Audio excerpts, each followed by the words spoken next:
चुनाव से पहले नीतीश कुमार और बीजेपी को तगड़ा झटका लगा है। जी हां, बिहार से एक बड़ी खबर बता रहे हैं आपको। चुनाव से पहले नीतीश कुमार और बीजेपी को तगड़ा झटका लगा है। बीते दिनों संजय चौहान ने आरजेडी का दामन थामा था जो जदयू से है, और फिर से एनडीए के कद्दावर नेता जो हैं वो कांग्रेस का दामन थाम लिए हैं। चुनाव से पहले क्या हो रहा है?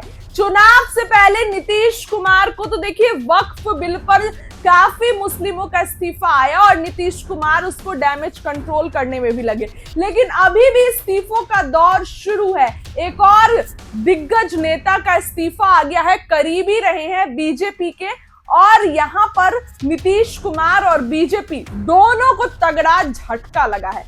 आपको बताते हैं कि पूर्व विधायक अनिल सिंह ने कांग्रेस का दामन थाम लिया है। पूरी खबर आपको बताते हैं। पूर्व विधायक अनिल सिंह ने कांग्रेस का जो है वो दामन थामा। सदाकत आश्रम में कांग्रेस की सदस्यता जो है उन्होंने थामी।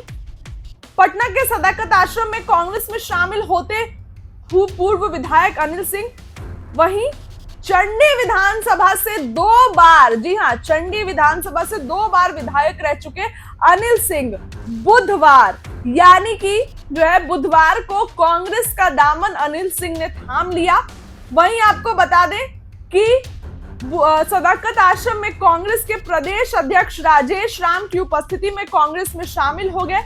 अनिल सिंह चंडी विधानसभा से 1 बार कांग्रेस से तो दूसरी बार समता पार्टी से विधायक रह चुके हैं। वह कांग्रेस के कद्दावर नेता पूर्व शिक्षा मंत्री डॉक्टर रामराज सिंह के पुत्र हैं। पूर्व विधायक अनिल सिंह ने कहा कि वर्तमान में पूंजीपतियों की सरकार है, सिर्फ बड़े बड़े पूंजीपति का ही विकास हो रहा है। मिडिल क्लास या गरीब लोगों या फिर जो रोजगार के लिए तरस रहे हैं उनका तो विकास नहीं हो रहा है। विकास के नाम पर सिर्फ खेल हो रहा है। बिहार में बंद पड़े जो है कारखानों को चालू करना होगा, साथ ही नए कारखाने लगाने होंगे। अब देखिए, बता दें आपको कि बीजेपी को तगड़ा झटका लगा है। बिहार चुनाव से पहले अब सियासी उलटफेर देखने को मिल रहा है। नालंदा जिले के चंडी से 2 बार विधायक रहे भाजपा नेता अनिल सिंह ने कांग्रेस का दामन थाम लिया। उनके साथ जदयू के प्रदेश, जी हां, उनके साथ किसी और ने भी, यानी कि जदयू के पूर्व प्रदेश महासचिव शंभू पटेल ने भी कांग्रेस में शामिल होकर राजनीतिक हलकों में हलचल मचा दी है। यानी कि भाजपा से अनिल सिंह और जदयू से अगर बात करें तो पूर्व प्रदेश महासचिव शंभू पटेल ने कांग्रेस में शामिल होकर हलचल तेज कर दी है। नीतीश और बीजेपी को तगड़ा झटका लग गया है। दोनों नेताओं ने प्रदेश कांग्रेस अध्यक्ष राजेश राम के नेतृत्व में सदाकत आश्रम में कांग्रेस पार्टी का दामन थामा। कांग्रेस पार्टी बिहार चुनाव में अपना सब कुछ झोंकने में लगी हुई है।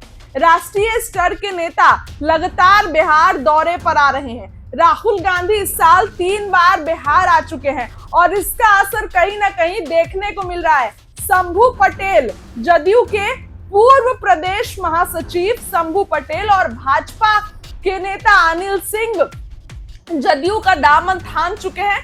कांग्रेस राजद की पॉकेट पार्टी की इमेज से बाहर निकलने के लिए कई कदम उठा रही है। कांग्रेस इस बार ये दिखाना चाहती है कि हम ही बड़े भाई की भूमिका में है। किसी की पिछलग्गू बनकर कांग्रेस नहीं काम करना चाहती है। सबसे पहले पार्टी ने अपना प्रभारी बदला और फिर प्रदेश अध्यक्ष बदल दिए। इसके अलावा पार्टी पप्पू यादव और कन्हैया कुमार को भी आगे कर रही है। दोनों का रिश्ता राजद से ठीक नहीं है, फिर भी पार्टी उन्हें सामने ला रही है। पार्टी के कई नेता पिछली बार से अधिक सीट पर चुनाव लड़ने की मांग कर रहे हैं, यानी कि 80-90 सीट पर। पप्पू यादव ने तो 100 सीट कह दी। तेजस्वी को सीएम फेस मनाने के लिए रेडी नहीं है, मानने के लिए रेडी नहीं है। ऐसे कई निर्णय और बयान से पता चलता है कि कांग्रेस बिहार चुनाव में अपना सब कुछ झोंक देना चाहती है। यानी कि कांग्रेस इस बार अपना 100% दे रही है किसी भी मुद्दे पर पिछलग्गू नहीं बन रही है। चाहे तेजस्वी यादव को सीएम बनाना हो, चाहे तो सीटों की डिमांड हो, ज्यादा डिमांड कर रही है। भले ही पिछली बार खराब प्रदर्शन रहा, लेकिन फिर भी ज्यादा सीटों की डिमांड तेजस्वी यादव से हो रही है।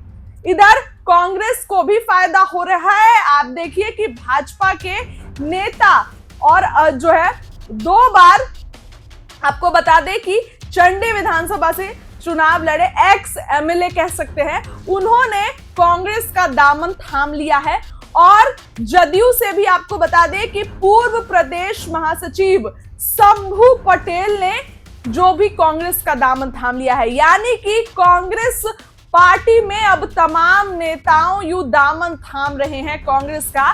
तो आने वाले चुनाव में कांग्रेस को तो फायदा होगा बिल्कुल, क्योंकि इस तरीके के देखिए अब जदयू के लोग, भाजपा के लोग अगर जा रहे हैं तो रणनीति तो कहीं ना कहीं पता है कि कैसे चुनाव में जदयू की रणनीति होती थी, भाजपा की रणनीति। और जब चुनाव से पहले ठीक इस तरीके का उलटफेर होगा तो कांग्रेस तो मजबूत होगी ही, क्योंकि जिस पार्टी में शामिल हो रहे हैं उस पार्टी को ये लोग मजबूत करेंगे। बीते दिनों राजद में शामिल हुए और अभी कांग्रेस में शामिल हो गए जदयू के पूर्व प्रदेश महासचिव शंभू पटेल। और भाजपा से अगर बात करें तो नेता अनिल सिंह, ऐसे झटके लग रहे हैं यहां एनडीए को, इसीलिए एनडीए बार बार मीटिंग कर रहा है। कहा जा रहा है कि महागठबंधन में सीट बंटवारे को लेकर पेच फंसेगा, लेकिन आपको बता दें कि एनडीए की भी राह आसान नहीं होने वाली है। एनडीए में भी सीट बंटवारे को लेकर खूब पेच फंसने वाला है। फिलहाल अब देखिए दामन थाम लिए हैं और कांग्रेस में शामिल हो गए हैं और अब कांग्रेस की रणनीतियों पर काम करेंगे ये दोनों नेता। कांग्रेस के बताए गए रास्तों पर चलेंगे। चुनाव में अब देखना होगा कि कैसे कांग्रेस और एफर्ट्स डालती है, क्योंकि अभी तो 100% दे रही है कांग्रेस। वहीं आपको बता दें कि अब देखिए ये भी हो सकता है, अभी तो शुरुआत है, आने वाले दिनों में अगर मनचाहा टिकट नहीं मिलेगा, आगे का राजनीतिक भविष्य तलाश करने के लिए कई नेता और इधर उधर कर सकते हैं। अभी तो गठबंधन में भी सीट बंटवारे होने हैं, राजद में भी जो है महागठबंधन में सीट बंटवारे हैं, तो महागठबंधन से निकलकर कोई एनडीए में भी जा सकता है और प्रशांत किशोर के दरवाजे तो खुले ही हुए हैं। आने वाले दिनों में इन सब चीजों से पर्दा उठ जाएगा। लेकिन बिहार से एक बड़ी खबर आपको बता रहे हैं, कांग्रेस में 2 नेता ने दामन थाम लिया है। जदयू के पूर्व प्रदेश महासचिव शंभू पटेल और भाजपा से अनिल सिंह। तगड़ा झटका लग गया है एनडीए को। आने वाले दिनों में देखते हैं कि एनडीए की क्या रणनीति होती है कि अपनी पार्टी को और स्ट्रॉन्ग करे। इस खबर के लिए फिलहाल इतना ही। क्या लगता है कमेंट करिए। बहुत बहुत